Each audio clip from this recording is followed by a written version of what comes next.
వేసవి కాలంలో మనం తీసుకునే ఆహారం పట్ల శ్రద్ధ చూపించడం ఎంతో ముఖ్యం. ఎందుకంటే మనకు తెలియకుండానే చెమట రూపంలో మన శరీరంలో ఉన్న నీరంతా బయటికి వెళ్ళిపోతుంది. ఇలాంటి సమయంలో మనం నీరు ఎక్కువగా తీసుకుంటూ ఉండాలి. లేకపోతే నీరసం రావడం, లో బీపీ రావడం, మన బాడీ డీహైడ్రేట్ అయి సడన్గా కళ్ళు తిరిగి పడిపోవడం, ఆయాసం రావడం లాంటివి జరుగుతుంటాయి.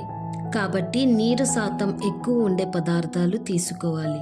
మజ్జిగ, నిమ్మరసం, కొబ్బరికాయ నీళ్ళు లేదా షుగర్ కేన్ జ్యూస్ లాంటివి తీసుకుంటూ ఉండాలి.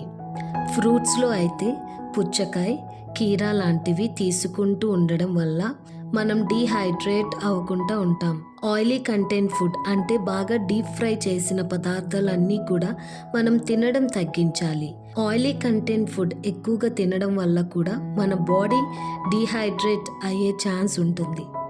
ఆయిలీ కంటెంట్ తగ్గించాలి, వాటర్ కంటెంట్ పెంచాలి. ఇలా చేయడం వల్ల మనం డీహైడ్రేట్ అవ్వకుండా ఉంటాం.